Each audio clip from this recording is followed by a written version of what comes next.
মাগুরা জেলা যুবদলের সভাপতি অ্যাডভোকেট ওয়াসিকুর রহমান কল্লোল, যশোর জেলা যুবদলের সদস্য সচিব আনসার রানা এবং সারসা উপজেলা যুবদলের যুগ্ম আহ্বায়ক আব্দুল শহীদের নামে যে ভিত্তিহীন, মিথ্যা এবং বানোয়াট যে নিউজ করা হয়েছে, এটা 100% এটা ষড়যন্ত্র।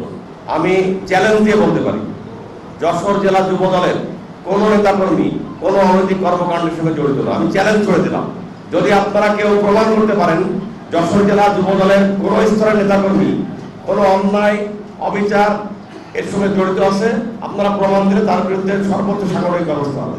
আমি আপনাকে দায়িত্ব নিয়ে বলছি, 5 আগস্টের পরে আমি এবং আমার জাতীয়তাবাদী যুবদলের কোনো নেতৃবৃন্দ যদি কোনো সরকারি প্রতিষ্ঠানে টেন্ডারবাজি এবং কারোর জমি দখল, কারোর যদি বাড়ি দখল করে থাকে, তাহলে আপনারা সুনির্দিষ্টভাবে আপনারা জাতির বিবেক আপনাদের লেখনের মধ্য দিয়ে আমি চাই এটা যশোরবাসী জানুক, এবং এর সাথে যদি আমরা বা আমার দলের কেউ সম্পৃক্ত থাকে তাহলে তার বিরুদ্ধেও যেন ব্যবস্থা দলও নেবে।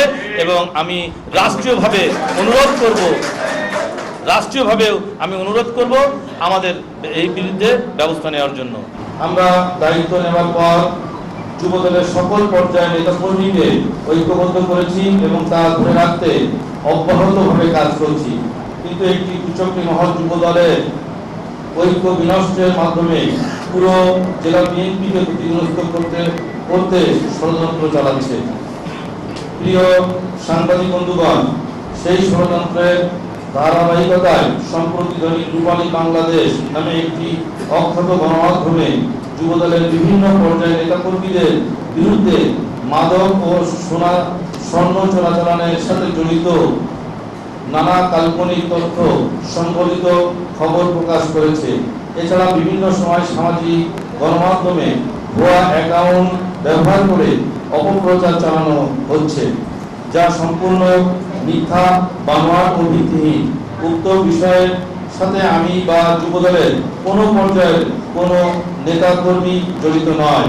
বিগত 17 বছরের ফ্যাসিবাদী সরকারের বিরুদ্ধে আন্দোলন সংগ্রামে রাজপথে সক্রিয় থাকার কারণে দলের ভিতরে ঘাপটি মেরে থাকা গুপ্ত সংগঠনের কর্মী ও নীতি বিবর্তিত পূর্বে বহিষ্কৃত কতিপয় নেতাকর্মী ও তাদের দোষর এবং ফ্যাসিবাদী মানসিকতা ধারণা কিছু পত্রিকা আন্দোলন ও রাজনৈতিক সফলতায় ঈর্ষান্বিত হয়ে অব্যাহতভাবে মিথ্যা প্রপাগান্ডা চালাচ্ছে। 2024 সালের 5 আগস্ট পরবর্তী সময়ে ধারাবাহিকভাবে চালানো ওইসব অসত্য ঘটনা ইতিমধ্যে মিথ্যা প্রমাণিত হয়েছে।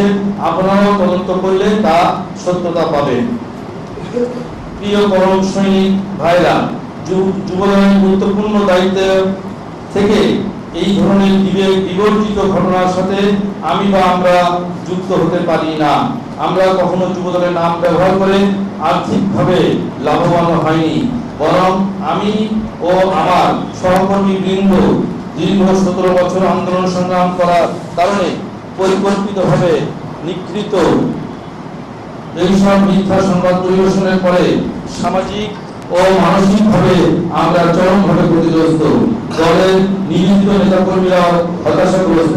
দীর্ঘদিন দলের বিরুদ্ধে এই সমস্ত কুচক্রী মহল অপপ্রচার চালিয়ে জাতীয়তাবাদী শক্তিকে ক্ষতিগ্রস্ত করেছে, যাহা বিগত নির্বাচনেও এই অঞ্চলে প্রভাব ফেলেছে।